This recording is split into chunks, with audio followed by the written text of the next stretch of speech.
Start करते हैं। तो लास्ट टाइम हमने data type conversion, data matching and stuff कर लिया था, ठीक है।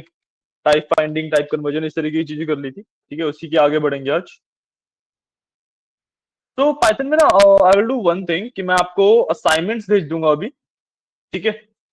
असाइनमेंट्स में आपको शुरुआत से लेके एंड तक के सारे भेज दूंगा, ठीक है। तो जैसे जैसे हम टॉपिक कवर करते रहेंगे, आप साथ साथ असाइनमेंट स्टार्ट कर लेना, ठीक है। एंड क्योंकि पाइथन थोड़ा सा लॉजिक बिल्डिंग वाला पार्ट है, तो इसके असाइनमेंट्स भी ज्यादा होते हैं, ठीक है। So you will receive total of 6 assignments, ठीक है। जो ऑर्डर रहेगा उनको करने का, that will B basic 1, basic 2, basic 3, ठीक है। बेसिक के तीनों असाइनमेंट, फिर एडवांस, फिर OOPs, and then lastly your final project, ठीक है। ये आपका स्ट्रक्चर रहेगा, ये आपका ऑर्डर रहेगा उन्हें करने का, ठीक है। कुछ भी डाउट्स आता रहे आप बीच में पूछ सकते हो मुझसे, right. So let me send you the assignments. Just a second.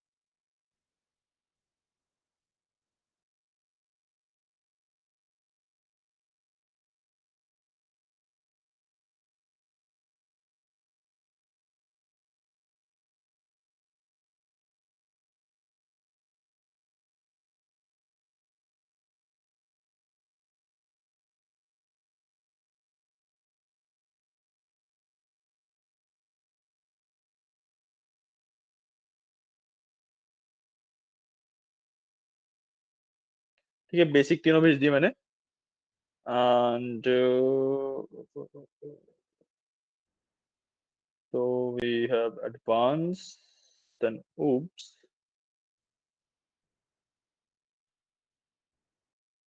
and lastly we have your this final project.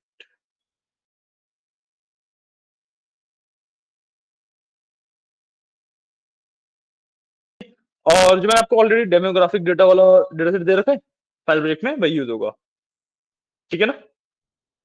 Okay, ठीक है। तो कल हमने ये वाला पार्ट किया था, ठीक है। कल हमने यहाँ तक किया था। Just share the screen as well. आज हम बात करेंगे हमारे नेक्स्ट पार्ट के बारे में, which is collection data types, ठीक है। हमने बेसिक डेटा टाइप्स के बारे में बात की थी, मैंने बताया था 9 होते हैं टोटल, 5 हमने कर लिए थे, 4 बचे हुए थे, ठीक है। उन 4 की बात करेंगे, ठीक है।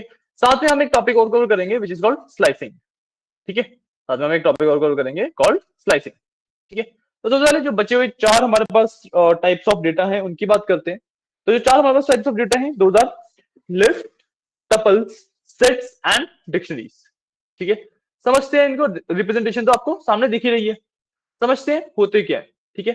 लिस्ट बेसिकली रिप्रेजेंट होते हैं स्क्वायर ब्रैकेट्स के साथ, ठीक है। एंड इसके अंदर ना आप कोई सा भी टाइप ऑफ, मतलब किसी के अंदर भी कोई सी भी टाइप ऑफ डेटा डाल सकते हो, स्ट्रिंग, इंटीजर्स, बुलियन वगैरह कुछ भी, ठीक है। जब हम इनको डिफरेंशिएट करने पे आते हैं कि भाई लिस्ट टपल से डिफरेंट कैसे है, तो हमारे पास जो दो मेन पॉइंट्स होते हैं, दैट इज म्यूटेबिलिटी एंड आइटरेटिबिलिटी, ठीक है। म्यूटेबिलिटी का मतलब होता है कि भाई ये जो लिस्ट है या टपल है जो भी है, क्या वो एडिटेबल है या नहीं है, ठीक है। एंड आइटरेटिबिलिटी का मतलब होता है कि जो भी ये लिस्ट टपल वगैरह है, क्या मैं इसमें से एक सिंगल एलिमेंट फेच करके यूज कर सकता हूं या नहीं कर सकता हूं, ठीक है। क्लियर है, बात समझ आई इतनी, ठीक है। तो अब जब मैं सबसे पहले लिस्ट की बात करता हूँ, ठीक है, तो लिस्ट रिप्रेजेंट होती है स्क्वायर ब्रैकेट से, ठीक है। And list is both mutable, मतलब मैं उसे एडिट भी कर सकता हूँ, एंड आइटरेटेबल, मतलब उसमें से कोई भी एक सिंगल एलिमेंट निकाल के यूज किया जा सकता है, ठीक है। But when we come to tuple, tuple are represented by round brackets, ठीक है, पैरेंथेसिस। एंड जो टपल होते हैं वो होते हैं नॉन म्यूटेबल, अनम्यूटेबल, ठीक है, इम्यूटेबल या फिर जो भी कह लो, राइट। एंड आइटरेटेबल, मतलब उनको आप एडिट नहीं कर सकते, बट सिंगल एलिमेंट निकाल के यूज कर सकते हो, ठीक है। उसके बाद आते हैं सेट्स। सेट्स रिप्रेजेंट किए जाते हैं आपके करली ब्रैकेट से, ठीक है। उसमें sets are non mutable and non iterable, मतलब आप उसके अंदर एडिटिंग भी नहीं कर सकते, उसके अंदर आप आइटरेशन भी कर सकते, सिंगल एलिमेंट निकाल के भी यूज नहीं कर सकते, ठीक है। लास्टली वी हैव डिक्शनरीज, ठीक है। डिक्शनरीज म्यूटेबल भी होती है और आइटरेटेबल भी होती है, ठीक है। जो the main difference between dictionaries and बाकी सब है कि भाई इसमें ना जो स्ट्रक्चर होता है वो काफी डिफरेंट होता है, ठीक है। इसके अंदर जो स्ट्रक्चर होता है वो होता है की एंड वैल्यू के पेयर्स में, ठीक है। इसमें जो स्ट्रक्चर होता है वो होता है की एंड वैल्यू के पेयर्स में। मतलब जो भी डेटा होगा उसमें दो वैल्यूज होंगी, एक की एक वैल्यू। ठीक है, तो जैसे आप यहाँ पे देख भी सकते हो कि जैसे की और वैल्यू का ये एक पेयर है। ठीक है, name is the key, Yogesh is the value. ठीक है, सेम ये पेयर है, ये पेयर है, एंड सो ऑन। ठीक है, अब ना जो हमारा मेन पार्ट है, दैट इज जो आइटरेशन की हम बात कर रहे हैं, सिंगल एलिमेंट निकालने की बात कर रहे हैं। ठीक है, उसको किया कैसे जाता है उसके बारे में बात करेंगे हम पहले। म्यूटेबिलिटी वाला पार्ट बाद में आएगा आपका। ठीक है, जो आइटरेशन वाला पार्ट है वो हम करते हैं डेटा स्लाइसिंग से। ठीक है, तो जिसमें मैंने बोला कि भाई आइटरेटेबल है, मतलब उसमें स्लाइसिंग पॉसिबल है, बाकियों में नहीं है। Simple, right. अब स्लाइसिंग को सीखने के लिए हमें एक कंसेप्ट पता होना चाहिए कॉल्ड इंडेक्स। ठीक है, कि भाई जितना भी मेरा डेटा होता है उसमें ना इंडेक्सिंग होती है। ठीक है, अब इंडेक्सिंग का मतलब क्या हुआ कि भाई हर एक एलिमेंट को एक नंबर असाइंड होगा। ठीक है, जैसे अगर मैं लिस्ट की बात करूं तो एप्पल को एक नंबर असाइंड होगा, जो लिस्ट के अंदर ये लिस्ट है इसको एक नंबर असाइंड होगा। हाँ, मैं लिस्ट के अंदर भी लिस्ट वगैरह डाल सकता हूँ। ठीक है, जो 1 2 3 है इसको एक नंबर असाइंड होगा, ट्रू है इसको एक नंबर असाइंड होगा। ठीक है, अब ये नंबर असाइन किस बेसिस पे होंगे? तो सबसे पहले इसमें हम यूज करते हैं पाइथन का नंबर सिस्टम। पाइथन का नंबर सिस्टम स्टार्ट होता है 0 से। ठीक है, तो जो इंडेक्सिंग होगी वो ऐसे होगी 0 1 2 3 4। Last element will be like length wise जितने भी टोटल एलिमेंट्स है उसका -1 उसका इंडेक्स होगा। ठीक है, इसी इंडेक्स के बेसिस पे हम करते हैं स्लाइसिंग। ठीक है, यहाँ पे देखो मैंने स्लाइसिंग की है। मैंने सबसे पहले एलटी में से सेकंड एलिमेंट निकाल लिया। एलटी में से सेकंड एलिमेंट निकाला तो काउंट करेंगे 0 1 2। सेकंड एलिमेंट इज 1 2 3, तो दिस विल प्रिंट 1 2 3। मैंने 1 से लेके 4 तक निकाल लिए। ठीक है, अब जब भी मैं रेंज की बात कर रहा हूं, ठीक है, जब भी मैं एक पर्टिकुलर रेंज की बात कर रहा हूं, तो ना हमें हमेशा एक चीज का ध्यान रखना है कि जो भी बड़ा नंबर होता है, जो भी बाद वाला नंबर होता है, बड़ा नहीं बाद वाला नंबर जो होता है वो ना उससे पाइथन हमेशा एक पहले रुक जाता है। तो यहाँ पे जब मैंने 1 से 4 तक लिखा है तो एक्चुअली जो मेरे को रिजल्ट मिलेगा वो 1 2 एंड 3 का मिलेगा सिर्फ। ठीक है, तो यहाँ पे देखते हैं क्या मिलेगा। तो 0 1 यहां से शुरू होएगा, सो 1 2 3 ये वाला आएगा। 2 है ये भी आएगा। 3 है ये भी आएगा। 4 पे ये एप्पल नहीं आएगा, ट्रू तक आएगा। 1 2 3 लिखा 4 भी है, बट 4 इंक्लूडेड नहीं होता। ठीक है, यहाँ पे जो 1 है वो इंक्लूडेड होता है, 4 इंक्लूडेड नहीं होता। ठीक है, आप प्रिंट कर सकते हो मल्टीपल नंबर्स को ऐसे, अगर आपको स्किप करके लेना है तो। जैसे मैंने 0 फिर 1 स्किप करके 2 ले लिया, इस तरीके से ले सकते हो। समझ आ रहा है? सिंपल ही कंसेप्ट से चल रहे हैं, है ना। अगर आपको अप टू वाला करना है, ठीक है, तो इस तरीके से कर सकते हो। इसमें मैंने पहले नंबर मेंशन नहीं किया, लास्ट में 4 मेंशन किया है। ठीक है, तो रेंज वाला पार्ट है, 4 पे लिखा है तो 3 तक चलेगा। तो भाई इसमें 0 से लेके 3 तक सारे एलिमेंट्स आ जाएंगे। ठीक है, यहां पे फ्रॉम टू मतलब 0 1 हट जाएगा, 2 से लेके एंड तक सारे एलिमेंट्स आ जाएंगे। ठीक है, एंड देन वी हैव -1। ठीक है, -1 का मतलब क्या होता है? जब मैं लेफ्ट टू राइट देखता हूं तो इट इज 0 1 2 3, बट जब मैं राइट टू लेफ्ट देखता हूं यहां से अगर मैं देखना शुरू तो इट इज -1 -2 -3 -4। ठीक है, मैंने जो यहाँ पे -1 लिखा है वो बेसिकली सेम चीज है। ठीक है, तो लास्ट से उठाएगा बस। ठीक है, और बाकी सारे स्लाइसिंग के रूल सेम ही रहते हैं। ठीक है, then we have up to 5 string के अंदर। ठीक है, स्ट्रिंग के अंदर क्या होगा? स्ट्रिंग के अंदर जो इंडेक्सिंग होगी वो पर कैरेक्टर के बेसिस पे होगी। तो एच इज 0 1 2 3 4 5 6, स्पेस भी एक कैरेक्टर होता है, तो 6 7 इस तरीके से। ठीक है, तो मैंने अप टू 5 दिया है। अप टू 5 में क्या आएगा? 0 1 2 3 4 5, कॉमा तक है बट एक पहले रुकेगा तो हेलो आ जाएगा सिर्फ।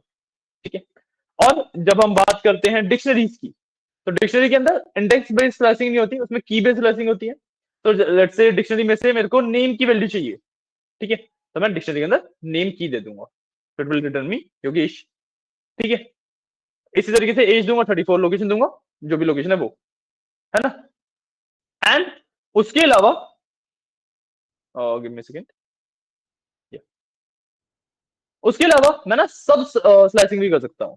मैंने स्लाइसिंग करके एक पार्ट ऑलरेडी निकाल लिया, अब उसके ऊपर मैं दोबारा स्लाइसिंग भी कर सकता हूँ। यहाँ पे देखो मैंने वही किया है, पहले मैंने नेम निकाला और बोला उसे कि भाई नेम भी अप टू 2 दिखाओ, तो 0 एंड 1 दिखाओ, तो 0 एंड 1 में यू दिखाएगा सिर्फ। तो इसका आंसर जो फाइनल होगा that will B you. Clear है? स्लाइसिंग का पार्ट समझ आया, और जो हमारे ये बचे हुए डेटा स्ट्रक्चर है उनका पार्ट समझ आया। ठीक है, स्ट्रक्चर के बारे में अभी हम और भी बात करेंगे आगे चल के। बट अभी के लिए you can note this down. ठीक है। लास्ट में मैंने ना कमेंट्स डाल के ये भी लिखा हुआ है, MI NM I। ठीक है।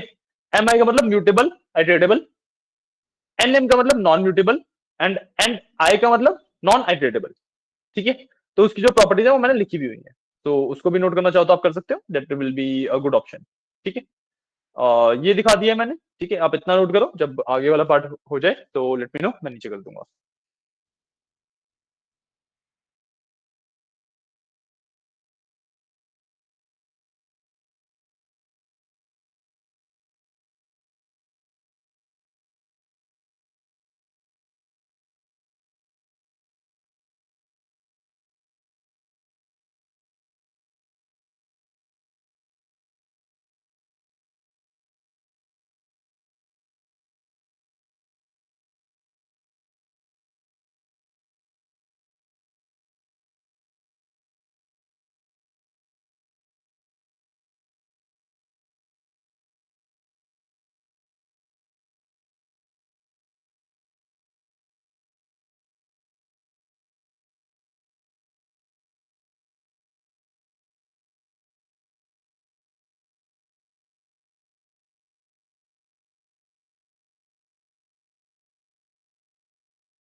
हो गई? चलो नीचे वाला पार्ट भी लिख लो, फिर आगे बढ़ते हैं।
ठीक है,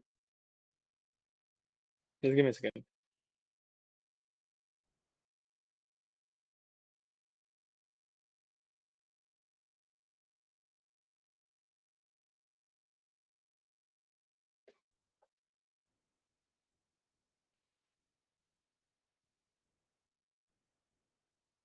ठीक है, अब इसके बाद हम कुछ ऑपरेटर्स के बारे में पढ़ेंगे। ठीक है, we have arithmetic operators, we have comparison operators, we have multiple operators. ठीक है, जिसे हम पाइथन के अंदर मेजरली लॉजिक को एंड कैलकुलेशंस को हैंडल करते हैं।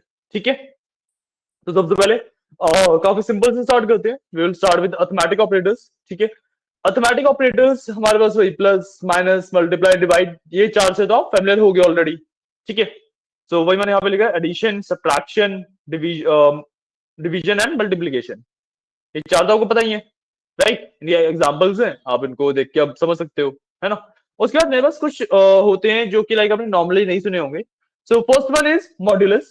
ठीक है, मॉड्यूलस का मतलब होता है रिमाइंडर। मैं अगर दो नंबर को डिवाइड करता हूं तो इनका रिमाइंडर क्या बचेगा वो निकालने के लिए वी हैव मॉड्यूलस। ठीक है, then we have floor division. ठीक है, फ्लोर डिवीजन का मतलब क्या होता है कि जब मैं दो नंबर को डिवाइड कर रहा हूं, ठीक है, तो डिविडेंड क्या बच रहा है। ठीक है, मतलब आंसर क्या आ रहा है बिना पॉइंट में जाए।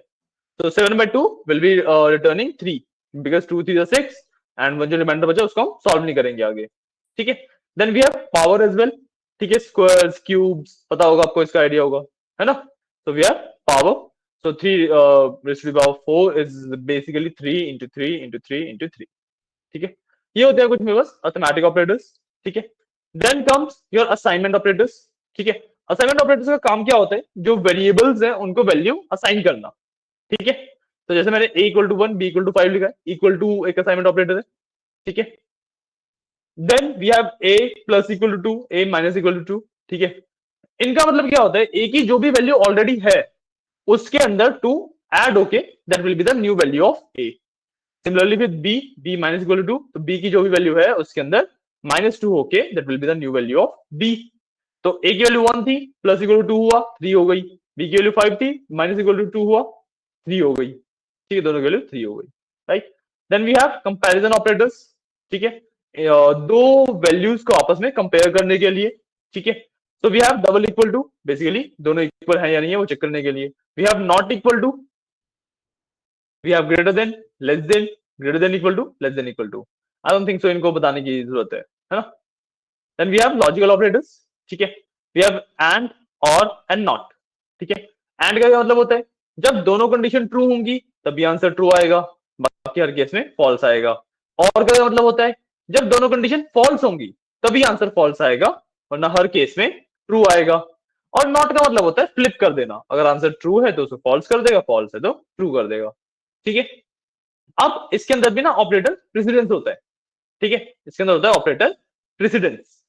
ऑपरेटर प्रेसिडेंस का क्या मतलब होता है कि बस एक ही लाइन में एंड और नॉट वगैरह सब कुछ आ गया, तो आप किस तरीके से सॉल्व करोगे? तो सबसे पहले नॉट सॉल्व किया जाता है, फिर और सॉल्व किया जाता है, फिर एंड सॉल्व किया जाता है। ठीक है। This is the operator precedence for logical operators.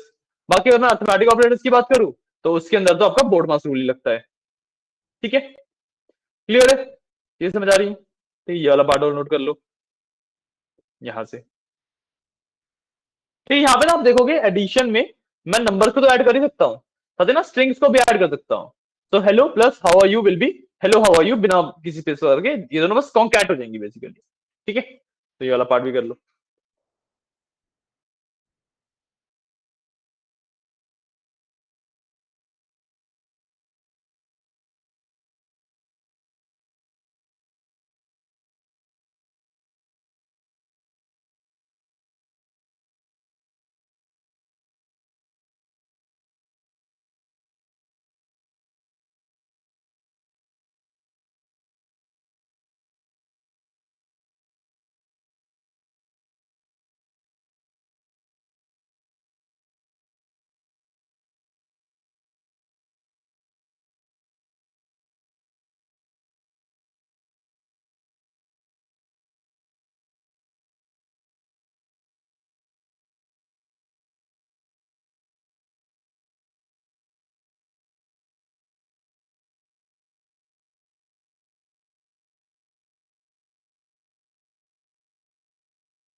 ठीक है?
असाइनमेंट वाले में? ठीक है। फिर कंपैरिजन और लॉजिकल और कर लो।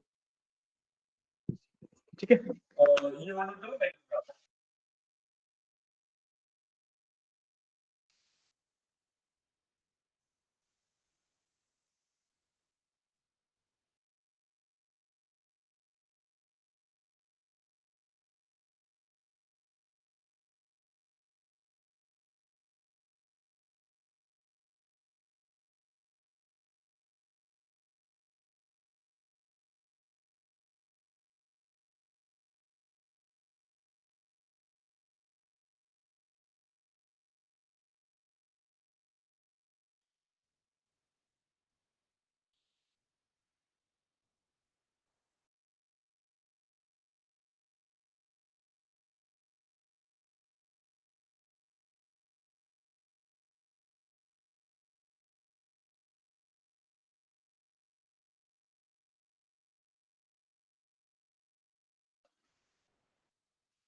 इसके बाद नेक्स्ट पार्ट पे चलते हैं।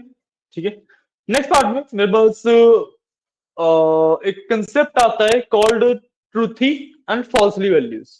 ठीक है, ये ट्रूथी वैल्यूज क्या होती है, फॉल्सली वैल्यूज क्या होती है।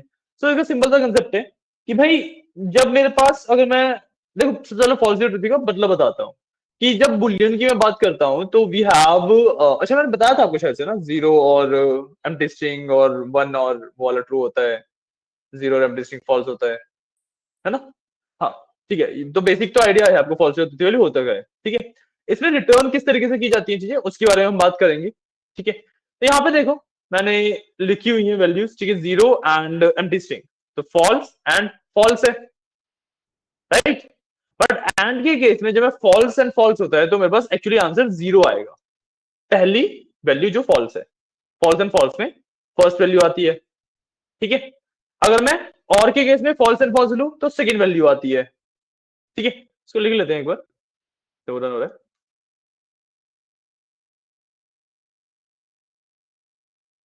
बेसिकली लाइक कि फॉल्स एंड फॉल्स है। ठीक है, तो ये वाली वैल्यू आएगी, फॉल्स और फॉल्स है तो ये वाली वैल्यू आएगी।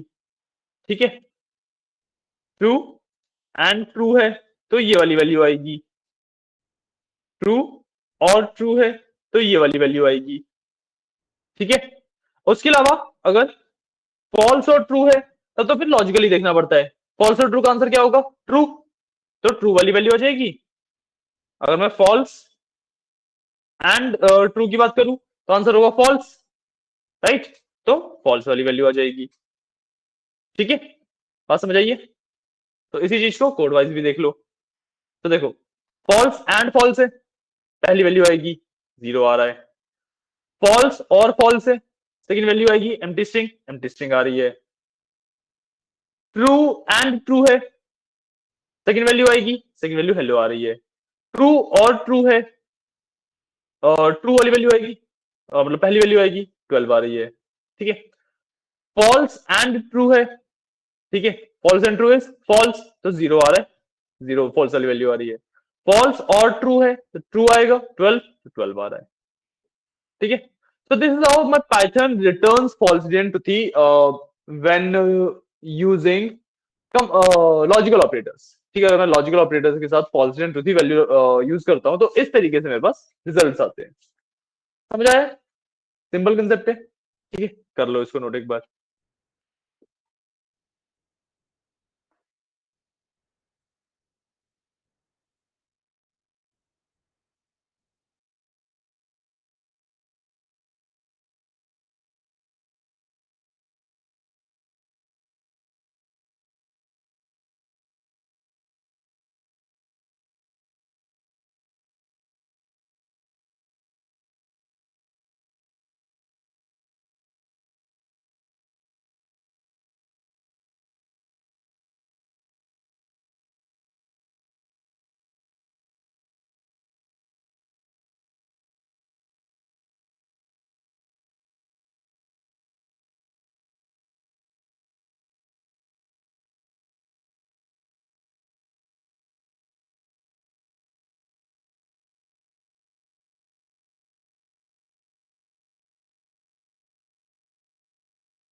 चलिए, ओके।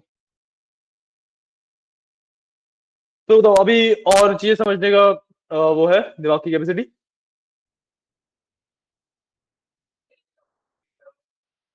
अगला टॉपिक हमारे पास जो है ऑपरेटर्स है। अगर हम स्टार्ट करेंगे तो मिनिमम इतना करना पड़ेगा। नहीं, जो भी हमने ऑपरेटर करे हैं वो पाइथन के बेसिक ऑपरेटर्स होते हैं। ये हमारे पास पर डेटा टाइप वाले ऑपरेटर्स आ जाते हैं। ठीक है कि स्ट्रिंग्स के ऑपरेटर्स, लिस्ट के ऑपरेटर्स, डिक्शनरी के ऑपरेटर्स। तो ये जो है ये स्ट्रिंग के ऑपरेटर्स हैं। स्ट्रिंग के ऊपर हम क्या क्या चीजें कर सकते हैं, कर लेते हैं। गेस लास्ट पार्ट कर लेते हैं। ठीक है, ठीक है। तो यहाँ पे देखो मैंने दो स्ट्रिंग डिफाइन करी है सबसे पहले। ठीक है, अभी ना हम बात क्या कर रहे हैं, हम बात कर रहे हैं स्ट्रिंग ऑपरेटर्स के बारे में। ठीक है, स्ट्रिंग ऑपरेटर्स का मतलब क्या होता है कि भाई मेरे पास जो स्ट्रिंग्स है उनके ऊपर मैं क्या क्या ऑपरेशन परफॉर्म कर सकता हूँ। ठीक है, तो यहाँ पे मैंने दो स्ट्रिंग डिफाइन करी, एस टी और एस टी टू। ठीक है, एक के अंदर हम लोग देख ही सकते हो सामने मैंने क्या डिफाइन किया है। ठीक है, सबसे पहले ऑपरेटर की बात करते हैं, केसिंग। ठीक है, मेरे पास सबसे पहला जो ऑपरेटर आता है वो आता है casing. Upper, lower and title. Upper case का मतलब जितना भी है सब कुछ कैपिटलाइज हो जाएगा। लोअर केस का मतलब जितना भी है सब कुछ लोअर केस में चला जाएगा। टाइटल का मतलब जो मेरा फर्स्ट वर्ड है वो कैपिटलाइज हो जाएगा। ठीक है, तो यहाँ पे मैंने डॉट टाइटल किया हुआ है, आप इसे अपर लोअर कुछ भी कर सकते हो। लेट्स से इसको मैं अपर कर देता हूँ। ठीक है, इस तरीके से कुछ भी लगा सकते हो। ठीक है, इससे आपका जो आउटपुट आएगा वो ये स्ट्रिंग अपर केस में वो क्या जाएगी, ये वाली ऊपर वाली, सॉरी। ठीक है, then we have S T dot replace. मैं पर्टिकुलर एक वर्ड को रिप्लेस कर सकता हूँ। यहाँ पे मैंने क्या किया, एच को वाई से रिप्लेस कर दिया, तो हेलो का येलो बन जाएगा। ठीक है, लेंथ देख सकता हूं मैं कि कितने नंबर ऑफ टोटल कैरेक्टर्स हैं। अब जब लेंथ कैलकुलेट हो रही है तो वो जीरो से स्टार्ट नहीं होती है, वो वन से ही स्टार्ट होती है। ठीक है, सो स्पेसिस भी काउंट करेगा, सब कुछ काउंट करके लेंथ बता देगा। यहाँ पे एस्ट्रोड टाइटल ही है। ठीक है, ये सेम ही अपर लोअर टाइटल वाला पार्ट है। Right, we have S dot find. Find करने का मतलब होता है कि ई ढूंढेगा इसमें कहां पर है। ई मिलेगा, उसका इंडेक्स रिटर्न करेगा कि किस पोजीशन पे एग्जैक्टली ई एग्जिस्ट करता है। ठीक है, देन वी हैव रिप्लेस। ठीक है, रिप्लेस ये वाला सेम ही है। ठीक है, बट यहाँ पे ना यहाँ पे अगर आप देखो तो एच को बाय से रिप्लेस किया। रिप्लेस वाला जो फंक्शन है वो एक्चुअली हर एक अक्रेंस ऑफ दैट कैरेक्टर को रिप्लेस करता है। तो मैंने यहाँ पे स्पेसिस को जी से रिप्लेस किया है, तो यहाँ पे सारे में जी जी जी आ जाएगा, लास्ट में भी जी जी जी आ जाएगा। ठीक है, उसके बाद मैंने किया S T dot strip. Strip का मतलब होता है, जैसे हमने एक्सेल के टाइम पे पढ़ा था, ट्रिम का फॉर्मूला। जो एक्स्ट्रा स्पेसिस होंगे आगे पीछे वो हट जाएंगे। तो जब मैं स्ट्रिप कर दूंगा तो सिर्फ हेलो बचेगा, स्पेसिस हट जाएंगे। ठीक है, and then we have S T two dot split. इसको मैंने स्प्लिट किया। स्प्लिट का मतलब क्या होता है कि भाई हम ना एक स्ट्रिंग को लिस्ट बनाने में इसको यूज करते हैं। ठीक है, तो स्प्लिट क्या करता है, बाय डिफॉल्ट स्पेसिस के बेसिस पे वो एलिमेंट्स को स्प्लिट कर देता है। तो इसमें एक स्पेस यहाँ पे, एक यहाँ पे, एक यहाँ पे। So this will be the first element of the list, second element, third element, fourth element. ठीक है, मैं इसके अंदर स्पेसिफाई भी कर सकता हूँ मेरे को किससे स्प्लिट करना है। लेट्स से मैं बस कॉमा के बेसिस पे करना है, तो मैं इस तरीके से कॉमा भी लिख सकता हूँ। ठीक है, तो रन करते हैं। देखो सबसे पहले अपर किया हुआ है मैंने, अपर केस हो गया है। रिप्लेस किया एच को वाई से, एच वाई से रिप्लेस हो गया है। लेंथ फाइंड की थी उसके बाद, लेंथ 14 आ गई है। ठीक है, देन टाइटल केस में किया था, टाइटल केस में कन्वर्ट हो चुका है। ठीक है, उसके बाद मैंने फाइंड ई किया था, ई का बता रहे फिफ्थ इंडेक्स पे एग्जिस्ट करता है ई। ठीक है, देन हमने स्पेसिस को जी से रिप्लेस किया था, तो जितने भी स्पेस थे सारे जी से रिप्लेस हो गए। ठीक है, उसके बाद एस डॉट स्ट्रिप था, स्पेसिस हट जाएंगे, यहाँ पे स्पेसिस सारे हट गए। नॉर्मली इस तरीके से आ रहा था, अब नॉर्मली आ रहा है। और हमने कॉमा के बेसिस पे उसको स्प्लिट किया था, तो जहां पे कॉमा था उससे वो स्प्लिट हो चुका है। अगर मैं कॉमा नहीं लगाता तो वो स्पेस के बेसिस पे कर देता। कॉमा नहीं लगाऊंगा, ये मेरा सिंपली स्पेसिस के बेसिस पे इसने स्प्लिट कर दिया है।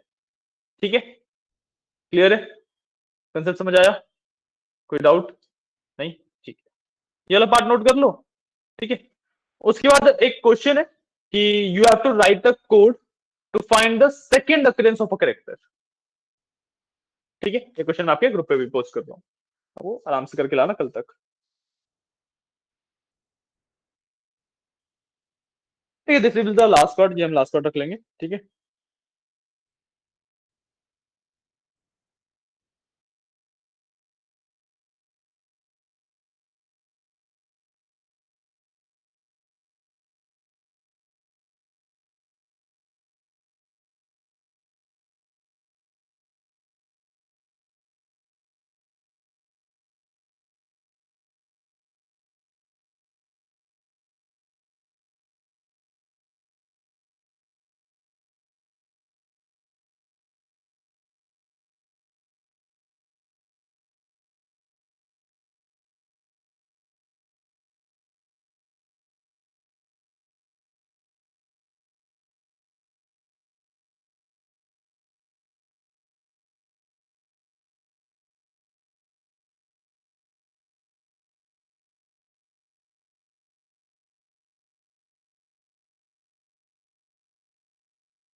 ओके, ठीक है, आज के लिए फिर इतना ही रखते हैं।